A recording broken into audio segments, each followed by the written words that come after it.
बीजापुर में शुभम को श्रद्धांजलि दी गई। बीजापुर में पिछले दिनों 7 दिन की गणपति विसर्जन के मौके पर गांधी चौक में शॉर्ट सर्किट के कारण शुभम नामी युवक की मौत हो गई थी।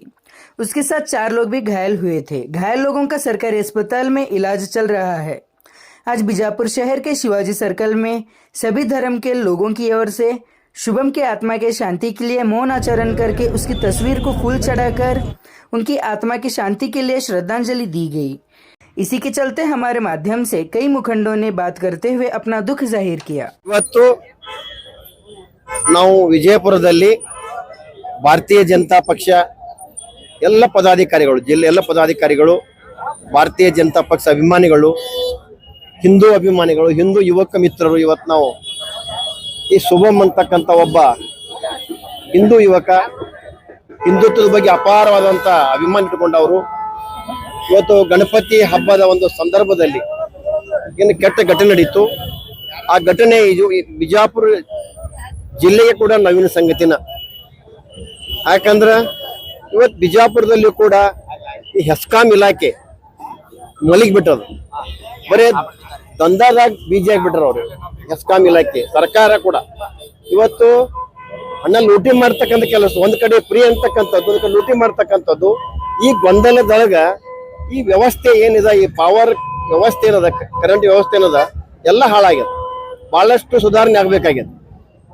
ನಾನು ಅನಾಹುತಗಳಾಗಬೇಕಾದ್ರೆ ಏನು ಸರ್ಕಾರನೇ ಹೊಣೆ ಅಂತ ಹೇಳಕ್ ಇಚ್ಛೆ ಪಡ್ತೇನೆ। ಈ ದುರ್ವ್ಯವಸ್ಥೆಯಿಂದನೇ ಇಂಥ ಅನಾಹುತಗಳು ಆಗ್ಯದ।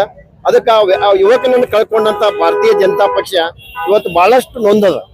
ಅದಕ್ಕೆ ಇವತ್ತು ಇಡೀ ಭಾರತೀಯ ಜನತಾ ಪಕ್ಷ ಇಡೀ ಜಿಲ್ಲೆ ಪದಾಧಿಕಾರಿ ಎಲ್ಲ ನಾವು ಹೋಗಿ ಇವತ್ತು ಅವರ ಕುಟುಂಬಕ್ಕೆ ಭೇಟಿಯಾಗಿ ಅವರಿಗೆ ಸಾಂತ್ವನವನ್ನು ಹೇಳಿ, ಯಾವತ್ತೂ ನಿಮ್ಮ ಫ್ಯಾಮಿಲಿ ಜೊತೆ ಭಾರತೀಯ ಜನತಾ ಪಕ್ಷ ಟೀಮ್ ಇರ್ತೈತೆ ಅಂತಕ್ಕಂಥ ಒಂದು ಮಾನಸಿಕ ಒಂದು ಬೆಂಬಲವನ್ನು ಕೊಟ್ಟು ಇವತ್ತು ಆ ಕಳೆದುಕೊಂಡಂತ ಯುವಕನ ಒಂದು ಶ್ರದ್ಧಾಂಜಲಿಯನ್ನು ಕೂಡ ಇವತ್ತು ಬಿಜಾಪುರ ನಗರ ಮಂಡಲ ವತಿಯಿಂದ ಇವತ್ತು ನಮ್ಮ ಸಂದೀಪ್ ಪಾಟೀಲ್ರ ಮಂಡಲ ಅಧ್ಯಕ್ಷರ ನೇತೃತ್ವದಲ್ಲಿ ಇವತ್ತು ಒಂದು ವಿಶೇಷವಾದಂತ ಒಂದು ಶ್ರದ್ಧಾಂಜಲಿ ಕಾರ್ಯಕ್ರಮವನ್ನು ಹಮ್ಮಿಕೊಂಡಿದ್ದೀವಿ।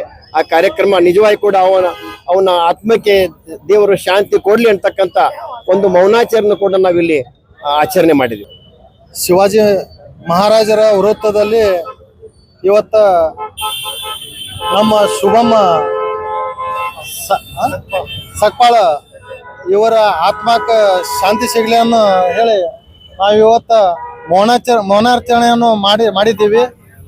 ಇವತ್ತ ಏನು ಮೊನ್ನೆ ತಾನೇ ನಮ್ಮ ಗಜಾನನ ಮಹಾರಾಜರ 7ನೇ ದಿವಸದ ಮೆರವಣಿಗೆಯಲ್ಲಿ ಅವರ ಏನು ಹೆಸ್ಕಾಂದವರು ಅವ್ರು ಇದರಿಂದ ಏನು ಅಪಘಾತ ಆಗಿತ್ತು, ಅದು ನಮಗೆ ಭಾಳ ನೋವಾಗಿದೆ, ಭಾಳ ದುಃಖ ಆಗಿದೆ।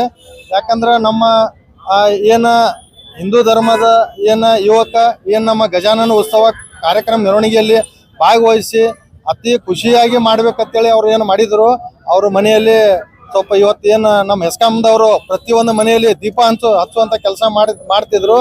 ಅವರಿಂದ ನಮ್ಮ ಒಂದು ಯುವಕನ ಒಂದು ಮನೆ ದೀಪ ಆರ್ದಂಗಾಗಿದೆ। ಅದಕ್ಕೆ ಅವ್ರ ಆತ್ಮಕ್ಕೆ ಶಾಂತಿ ಸಿಗಲಿ।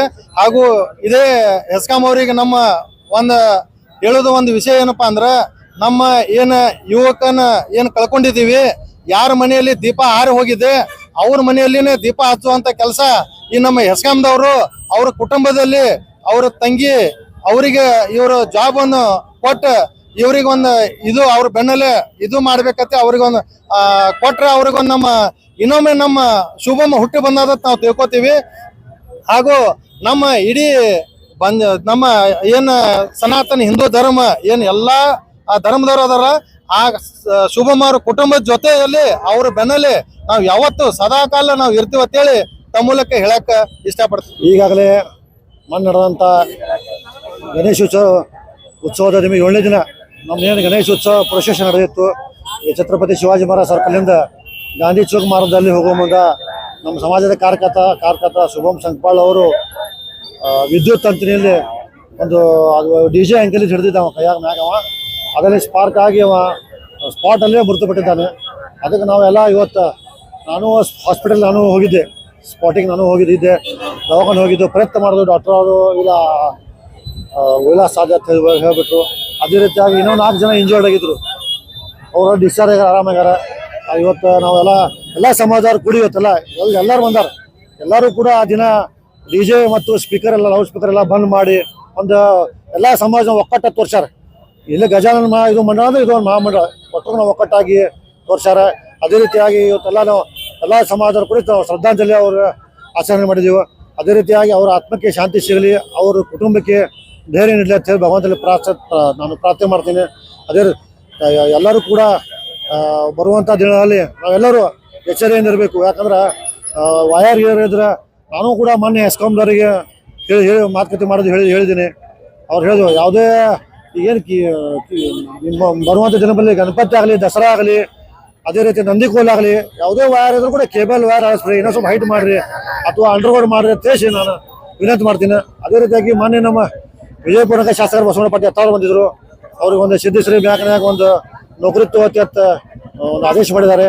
ಅದೇ ರೀತಿಯಾಗಿ ಮಹಾಮಂಡಳದ ಒಂದು ಅಪಾಸ ಪಟ್ಟೇಶ್ವರರು ಕೂಡ ನಾವು ಕೂಡ ಆರ್ಥಿಕ ನೆರವು ನೀಡುವುದಾಗಿ ಭರವಸೆ ನೀಡಿದ್ದಾರೆ. ಮಂದಿ ಎಲ್ಲರೂ ಬಂದಿದ್ರು. ಅದೇ ರೀತಿಯಾಗಿ ನಮ್ಮೆಲ್ಲರ ಪಕ್ಷದ ಅಧ್ಯಕ್ಷರು, ನಮ್ಮೆಲ್ಲ ಮಹಾನಗರ ಪಾಲಿಕೆ ಶಾಸಕರು ಎಲ್ಲರೂ ಕೂಡ ಇವತ್ತು ಶ್ರದ್ಧಾಂಜಲಿ ಸಭೆ ಆಚರಿಸ್ತಾರೆ. ಎಲ್ಲ ಮಂಡಳಿ ಕಾರ್ಯಕರ್ತರು, ಎಲ್ಲ ಸಮಾಜ ಮುಖಂಡರು ಎಲ್ಲರೂ ಈ ಶ್ರದ್ಧಾಂಜಲಿ ಕಾರ್ಯಕ್ರಮಕ್ಕೆ ಆಗಮಿಸಿದ್ದಾರೆ. ಅವ್ರ ಭಗವಂತ ಅವ್ರ ಕುಟುಂಬಕ್ಕೆ ಶಕ್ತಿ ನೀಡಲಿ ತಿಳಿಸಿ ಯಾರ ಮಾತು ಮುಗಿಸ್ತೀನಿ. ಜೈ ಹಿಂದ್ ಕರ್ನಾಟಕ. ವಿಜಯಪುರ ನಗರದಲ್ಲಿ ಕಳೆದ ಅನೇಕ ದಶಕಗಳಿಂದ ಯಾವುದೇ ಅವಘಡಗಳು, ಯಾವುದೇ ಹಿಂದೂ ಧಾರ್ಮಿಕ ಕಾರ್ಯಕ್ರಮ ಸಂದರ್ಭದಲ್ಲಿ ಅಥವಾ ಯಾವುದೇ ಇನ್ನಿತರ ಧಾರ್ಮಿಕ ಒಂದು ಮೆರವಣಿಗೆ ಸಂದರ್ಭದಲ್ಲಿ ಕೂಡ ಈ ರೀತಿ ಅಹಿತಕರ ಘಟನೆ ನಡೆದಿದ್ದಿಲ್ಲ. ಬಹಳ ದುಃಖದ ವಿಷಯ ಅಂದ್ರೆ ನಮ್ಮ ಸಹೋದರ ಶುಭಮ್ ಅನ್ನುವ ನಮ್ಮ ಆತ್ಮೀಯ ನಮ್ಮ ಡೋಬ್ಲೇಗಲ್ಲಿ ಶಿವಾಜಿ ಪೇಟದ ಒಂದು ಗಜಾನನ ವಿಸರ್ಜನೆ ಸಂದರ್ಭದಲ್ಲಿ ಏನೋ ಒಂದು ಅಚಾತುರ್ಯದಿಂದ ಒಂದು ಅಚಾನಕ್ ಆಗಿ ಒಂದು ವಿದ್ಯುತ್ ತಂತಿಯನ್ನು ತಗಲಿ ನಮ್ಮ ಮಧ್ಯೆ ಇವತ್ತು ಬಿಟ್ಟು ಹೋಗಿದ್ದು ಬಹಳ ದುಃಖದ ಸಂಗತಿ ಅಂತೇಳಿ ಸಂದರ್ಭದಲ್ಲಿ ಹೇಳಕ್ ಇಷ್ಟಪಡಿಸ್ತೇನೆ. ಯಾಕಂದ್ರೆ ಒಬ್ಬ ಸಣ್ಣ ವಯಸ್ಸಿನ ಹುಡುಗ, ಈಗ ಒಂದು 20-22 ವಯಸ್ಸಿನ ಯುವಕ ಒಂದು ಆಸರೆಯಾಗಿ ಕುಟುಂಬಕ್ಕೆ ಜ್ಯೋತಿಯನ್ನು ಬೆಳಗಬೇಕಾಗಿತ್ತು. ಅದ್ರ ಅನಿವಾರ್ಯ ಏನು ದುರ್ದೈವ ಅನ್ಬೇಕು, ದೈವದ ಇಚ್ಛೆ ಅನ್ಬೋದು. ಅವ್ರ ನಮ್ಮ ಮಧ್ಯೆ ಶುಭಮ್ಮ ನಾವು ಕಳ್ಕೊಂಡೆವು.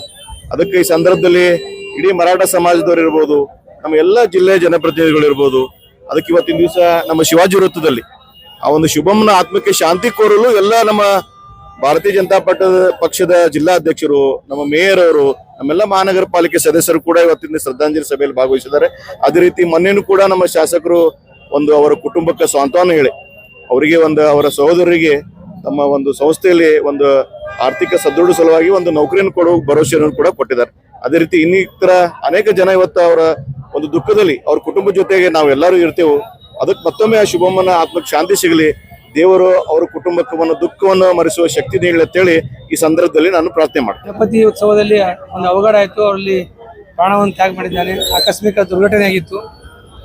ಆದ ಕಾರಣ ಇಡೀ ವಿಜಯಪುರ ಜನ ಅದರ ಮಮ್ಮಲೆ ಮರುಗಿದೆ. ಯಾಕಂದ್ರೆ ಅದು ಭಾಳ ಬೆಳೆಯಬೇಕಾದ ಯುವಕ, ಆ ಮನೆಗೆ ಆಸರೆ ಆಗಿದ್ದ. ಒಂದು ಆಕಸ್ಮಿಕ ಘಟನೆ. ಬಹುತೇಕ ಕರ್ನಾಟಕದಲ್ಲಿ ಎಲ್ಲರೂ ಈ ವಿಷಯ ಕೇಳಿ ಮಮ್ಮಲ್ಲಿ ಮರುಗಿದ್ದಾರೆ. ಅವ್ರಿಗೆಲ್ಲರಿಗೂ ನೋವಾಗಿದೆ. ಬರುವಂತ ದಿನಗಳಲ್ಲಿ ಈ ರೀತಿ ಘಟನೆ ಆಗಬಾರಂತ ನಾವು ಭಗವಂತನಲ್ಲಿ ಪ್ರಾರ್ಥಿಸ್ತೀವಿ. ಇದೀಗ ನಮ್ಮ ಸಹೋದರ ಮಹಾನಗರ ಪಾಲಿಕೆ ಸದಸ್ಯರು ಶಿವರುದ್ರ ಬಾಲ್ಕೋಟ್ ಹೇಳಿದಾಗೆ ಅವರ ಇಡೀ ಕುಟುಂಬದ ದುಃಖದಲ್ಲಿ ನಾವು ಪಾಲ್ದಾರಿದ್ದೀವಿ. ಅವ್ರ ಕುಟುಂಬಕ್ಕೆ ಭಗವಂತ ದುಃಖ ಸಹಿಸುವ ಶಕ್ತಿ ಕರುಣಿಸಲಿ. ಮತ್ತು ವಿಜಯಪುರ ನಗರ ಶಾಸಕರಾದಂಥ ಬಸವಣ್ಣ ಪಾಟೀಲ್ ಯತ್ನಾಳ್ ಅವರು ಅವರ ಮನೆಗೆ ಹೋಗಿ ಎಲ್ಲ ಮಹಾನಗರ ಪಾಲಿಕೆ ಸದಸ್ಯರು, ಮಹಾಪೌರ ಜೊತೆ ಸೇರಿ ಭೇಟಿ ಕೊಟ್ಟು ಸಾಂತ್ವನ ಹೇಳಿ ಅವ್ರ ಕುಟುಂಬಕ್ಕೆ ಆಧಾರ ಆಗಲಿಕ್ಕೆ ಅವರ ಸಹೋದರಿಗೆ ಸಿರಿ ಒಂದು ಸೌಹಾರ್ದ ಬ್ಯಾಂಕ್ನಲ್ಲಿ ಉದ್ಯೋಗವನ್ನು ಕೊಟ್ಟಿದ್ದಾರೆ. ಮತ್ತು ಇದೊಂದು ಈ ಸಂದರ್ಭದಲ್ಲಿ ನಾವು ಏನು ನೆನಪಿಸ್ತೇವೆ ಅಂದರೆ ಪ್ರತಿ ಮನೆಯಲ್ಲಿ ಈ ರೀತಿ ಇಂಥ ಒಬ್ಬ ಮಗು ಹೋಗಿದೆ ಅಂತ ಭಾವನೆ ಅಂತ ಪ್ರತಿಕ್ರಿಯೆ ಆಗ್ಲಾಗ್ತದೆ.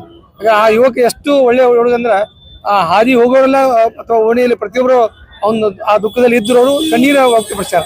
ಆ ಕಣ್ಣೀರು ಸುಮ್ಮನೆ ಬರಂಗಿಲ್ಲ. ಆ ಯುವಕ ನೋಡ್ರಿ ವಯಸ್ಸು 21. ಆ 21 ವಯಸ್ಸು ಯುವಕರು ಕೂಡ ಕುಟುಂಬದವ್ರು ಅಷ್ಟೇ ಹೇಳಿಲ್ಲ, ಆ ಇಡೀ ವಿಜಯಪುರದಾಗ ಕಣ್ಣೀರು ಹಾಕಿದ ಅವತ್ತು.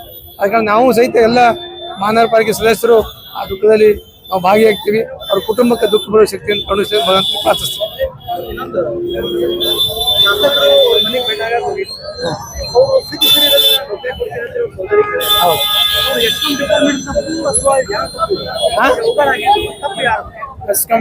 ನೋಡ್ರಿ, ಅದು ತಪ್ಪು ಯಾರ್ದಂತ ಇನ್ನು ಅಧಿಕಾರಿಗಳು ಮತ್ತು ಡಿಪಾರ್ಟ್ಮೆಂಟ್ ಕೂಲಂಕುಷವಾಗಿ ಹೇಳ್ಬೇಕು. ನಾನು ಹೇಳೋದು ತಪ್ಪಾಗ್ತದೆ. ಈಗ ನಾ ಮೀಡಿಯಾದಲ್ಲಿ ಏನಾದ್ರು ತಪ್ಪು ಹೇಳಿಕೆ ಕೊಟ್ರ ನಾ ತಪ್ಪಿಸ ನಾ ಆಗ್ತೀನಿ. ಅದ ಕಾರಣ ಅದ್ರ ಬಗ್ಗೆ ಕೂಲಂಕುಷವಾಗಿ ವಿಚಾರ ಮಾಡ್ತಾ ಇದ್ದಾರೆ. ಅದೇನು ಆಕಸ್ಮಿಕ ಘಟನೆ, ಯಾರು ದುರುದ್ದೇಶ ಅಲ್ಲದು. ನೋಡ್ರಿ, ಅವರು ಅವತ್ತೇ ಹೇಳ್ಯಾರ, ನಾನು ಸುಮ್ಮನೆ ಸುಳ್ಳು ಹೇಳಿಕೆ ಕೊಟ್ಟು ಹೇಳುವುದು ಸರಿಯಲ್ಲ. ಸದ್ಯಕ್ಕೆ ತ್ವರಿತವಾಗಿ ನಾಳೆಯಿಂದ ಪ್ರಾರಂಭ ಆಗಬೇಕು. ಆ ಕುಟುಂಬ ಸ್ವಲ್ಪ ಕಡು ಕುಟುಂಬದವ್ರ ಬಡ ಕುಟುಂಬದವ್ರದಾರ. ಆ ಕುಟುಂಬಕ್ಕೆ ನಾಳೆಯಿಂದ ಸ್ಟಾರ್ಟ್ ಆಗ್ತದೆ. ಆ ಸೋದರಿಗೆ 20-22 ಸಾವಿರ ಪಗಾರ ಸಾಮಾನ್ಯ ಅಲ್ಲ ಈಗ. ಅದಕ್ಕೆ ಮುಂದೆ ಅವ್ರು ಏನಾರ ನಾನು ಪ್ರಯತ್ನ ಮಾಡ್ತೀನಿ. ಅವ್ರು ಯಾರೋ ಮಾಸ್ಟರ್ ಮಾಡಿ ಹೇಳಿದಾರೆ ಉಳಿದವರು KEB ಜಾಬ್ ಕೊಡ್ತಾರೆ. ಅವ್ರು ಜಾಬ್ ಕೊಡ್ಸಿದ್ರೆ ನಮ್ಮ ರಿಸೈನ್ ಮಾಡಿ ಹೋಗ್ಲಿಕ್ಕೆ ನಾವು ಅನುಮತಿ ಕೊಡ್ತೀನಿ ಅಂತ ಹೇಳ್ಯಾರ. ಈಗ ಸುಳ್ಳು ಅಸೋಸಿಯೇಷನ್ ಕೊಟ್ಟು ಸರಿಯಲ್ಲ, ಇದ್ದದ ನಿಜ ಸ್ಥಿತಿ ಹೇಳ್ಬೇಕು. ಅವರು ಪ್ರಯತ್ನ ಮಾಡ್ತಾರೆ, ತಪ್ಪೇನಿಲ್ಲ. ನೋಡ್ರಿ ಒಂದ್ ಹೇಳ್ತೀನಿ, ಶಾಸಕರಿಗೆ ದೊಡ್ಡ ಕೆಲಸ ಅಲ್ಲ. ನಾ ಹೇಳಿ ಕೇಳ್ರಿ, ಪೂರಾ ಕೇಳ್ರಿ ದಯವಿಟ್ಟು. ಅದಕ್ಕೊಂದು ನಾರ್ಮ್ಸ್ ಅದ. ಈಗ KSRTC ಅಲ್ಲಿ ತಿರ್ಕೊಂಡು ಏನಿರ್ತಾವಲ್ಲ ಅಂತ ಮಕ್ಳಿಗೆ ನೌಕರಿ ಕೊಡ್ಲಾಕಿ 5 ವರ್ಷ 7 ವರ್ಷ ಟೈಮ್ ತೊಗೊಳಕತ್ತಾರ. ಅಂತವೆಲ್ಲ ಸುಮ್ಮನೆ ಮೀಡಿಯಾ ಮುಂದೆ ಹೇಳೋದು ದೊಡ್ಡದಲ್ಲ. ಅದ್ರ ತಕ್ಕ ನಡ್ಕೋಬೇಕಾಗ್ತದ. ಆದ ಕಾರಣ ಶಾಸಕರು ಪ್ರಯತ್ನ ಮಾಡ್ತಾರೆ, ದೊಡ್ಡದಲ್ಲ ನೀವಲ್ಲ.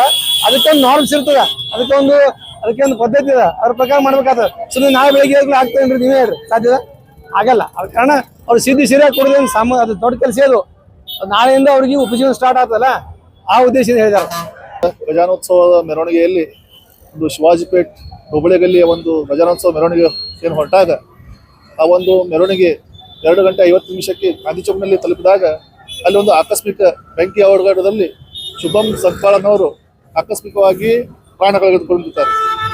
ಇವತ್ತು ಶಿವಾಜಿಪೇಟ್ ಸರ್ಕಲ್ನಲ್ಲಿ ಎಲ್ಲ ಸಮಾಜದವರು, ಎಲ್ಲ ಗಣ್ಯ ವ್ಯಕ್ತಿಗಳು ಮತ್ತು ಪಕ್ಷಭೇದ ಮರೆತು ಎಲ್ಲರೂ ಇಲ್ಲಿ ಶುಭಂಗೆ ಒಂದು ಏನದ ಶ್ರದ್ಧಾಂಜಲಿಯನ್ನು ಸಲ್ಲಿಸಲು ಬಂದಿದ್ದಾರೆ. ನಾನೊಂದು ಮಾತು ಹೇಳ್ತೀನಿ, ಇದಕ್ಕೆ ಯಾರು ಹೊಣೆಗಾರರು? ಯಾಕಂದ್ರೆ 3-4 ಮೀಟಿಂಗ್ ಆಗಿದಾವೆ. ಒಂದ್ಸಲ SP ಆಫೀಸ್ನಲ್ಲಿ ಮೀಟಿಂಗ್ ಆಗಿದಾವೆ, ಒಂದ್ಸಲ ನಮ್ಮ ಏನದ ZP ಒಳಗೆ ಮೀಟಿಂಗ್ ಆಗಿದಾವೆ, ಒಂದ್ಸಲ ಗಾಂಧಿ ಚೌಕ್ನೊಳಗೆ ಆಗ್ಯಾವ, ಒಂದ್ಸಲ ಸ್ವತಃ ನಮ್ಮ ಇದ್ರಾಗೆ ಆಗಿದಾವೆ. ಏನು ಎಲ್ಲ ಗಜಾನನ ಮಂಡಳಿ ಕರೆಸ್ಕೊಂಡು ಏನದ ನಮ್ಮ ಯಾವುದು ಸಂಗಮಬಸವ ಮಂಗಲಕಾರ್ಯಲ್ಲಿ ಅಲ್ಲಿ ಆಗಿದಾವೆ. ಮತ್ತು ಇಷ್ಟೆಲ್ಲ ಜಾಗೃತಿ ವಹಿಸಿದ್ರು ಯಾಕೆ ಅನಾಹುತ ಅದು? ಇದಕ್ಕೆ ಯಾರು ಹೊಣೆಗಾರರು? ಇಲ್ಲಿ ಯಾರ ಮ್ಯಾಗೂ ಹಾಕ್ತಾ ಇಲ್ಲ ನಾನು, ಆದ್ರೆ ಹೊಣೆಗಾರರು ಯಾರು ಅದು ಬೇಕಲ್ಲ. ಅದಕ್ಕಾಗಿ ಮತ್ತೆ ಮೀಟಿಂಗ್ ಮಾಡೋದು ಎದಕ್ಕೆ? ಯಾವ್ದು ಸಹ ಒಂದು ಮೀಟಿಂಗ್ ಮಾಡೋದು ನಾವು ಇಲ್ಲಿ ಅಷ್ಟೆಲ್ಲ ಜಾಗೃತಿ ವಹಿಸ್ಲಿಕ್ಕೆ ಮೀಟಿಂಗ್ ಮಾಡ್ಬೇಕಲ್ಲ ನಾವೆಲ್ಲ. ಅದಕ್ಕಾಗಿ ನಾನು ಇನ್ನೇ ಇಷ್ಟೇ ಕೇಳ್ಕೊತೀನಿ, ಇನ್ನು ಮುಂದೆ ಸಾಲು ಹಬ್ಬಗಳು ಬರ್ತಾ ಇದೆ, ದಸರಾ ಬರ್ತದೆ, ಮುಂದೆ ಯಾವ್ದು ಕರ್ಫ್ಯೂ ಬರ್ತದೆ. ಅದಕ್ಕೆ ಎಲ್ಲ ಡಿಪಾರ್ಟ್ಮೆಂಟ್ದವರು ಇದನ್ನ ಜಾಗೃತಿ ವಹಿಸಿದ್ರೆ ಮುಂದೆ ಇಂಥ ಘಟನೆ ಆಗೋದಿಲ್ಲ. ಮತ್ತು ಇನ್ನೊಂದು ವಿಜಯಪುರದಲ್ಲಿ ಒಂದು ವಿಶೇಷತೆ ಏನಂದ್ರೆ, ಅವತ್ತೇನು ಶುಭಮ್ಮನ ಏನು ಇಂಥ ಘಟನೆ ಆದ ತಕ್ಷಣ ಇಡೀ ವಿಜಯಪುರದಲ್ಲಿ ಏನು ವಿಸರ್ಜನೆ ನಡೀತಾ ಇದ್ದು, ಏನು DJಗಳಿದ್ದು ಎಲ್ಲ ಬಂದ್ ಮಾಡಿ, ಅಂದ್ರೆ ಒಬ್ರು 2 ಲಕ್ಷ ಕೊಡ್ತಂದಿರು, ಒಬ್ಬ 5 ಲಕ್ಷ ಕೊಡ್ತಂದಿರು, ಒಂದು ಬೋವಿ ಒಡ್ಡರ ಸಮಾಜದವರು ಒಂದು 8 ಲಕ್ಷ ಗಣಪತಿ DJ ತಂದಿದ್ರು.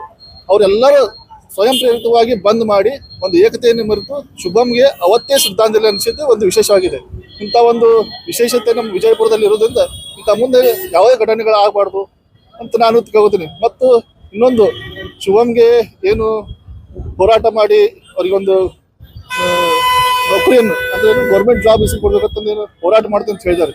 ನಾವು ಹೋರಾಟಕ್ಕೆ ಹೇಳ್ತೀವಿ, ನೀವು ಯಾವಾಗ ಹೋರಾಟ ಮಾಡ್ತೀರಿ ಹೇಳ್ರಿ, ನಾವು ಹೋರಾಟಕ್ಕೆ ಬರ್ತೀವಿ ಎಲ್ಲರೂ. ಮತ್ತು ಹೋರಾಟ ಮಾಡ್ತೀವಿ ಅಂತ ಬಿಡಕ್ಕೆ ಹೋಗ್ಬೇಡ್ರಿ, ಯಾಕಂದ್ರೆ ಹೋರಾಟ ಮಾಡ್ರಿ, ನಾವು ಬರ್ತೀವಿ. ನೀವು ಹೋರಾಟ ಮಾಡದೇ ಇದ್ರೆ ನಾವು ನಿಮ್ಮ ಬಂದು ಹೋರಾಟ ಮಾಡಬೇಕು.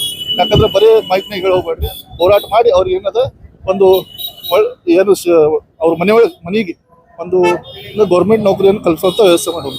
ಈಗಾಗಲೇ ನಗರದ ಶಾಸಕರು ಅವ್ರ ಮನೆಗೆ ಏನದ ಜನಪ್ರತಿ ಆಗಿರೋದ್ರಿಂದ, ಒಂದು ಜನರ ಪ್ರಜೆಗಳ ಹಿತ ಕಾಪಾಡೋದ್ರಿಂದ ಅವರಿಗೊಂದು ಸಾಂತ್ವನ ಹೇಳಿ ಅವರಿಗೊಂದು ಕುಟುಂಬಕ್ಕೆ ಆಧಾರವನ್ನು ಕಲ್ಪಿಸಿಕೊಟ್ಟಿದ್ದಾರೆ. ಅವರದೇ ಆದ ಸಂಸ್ಥೆಯಲ್ಲಿ ಒಂದು ನೌಕರಿಯನ್ನು ಕಲ್ಪಿಸಿಕೊಟ್ಟಿದ್ದಾರೆ. ಅವರಿಗೂ ಧನ್ಯವಾದ ಹೇಳುತ್ತಾ ಎಲ್ಲರೂ ಜಾಗೃತಿಯಿಂದ ಇರೋಣ ಅಂತ ಹೇಳಿಸಿಂದ ನನ್ನ 2 ಮಾತು ಮುಗಿಸ್ತೀನಿ. ಜೈ ವಿಜಯಕರ್.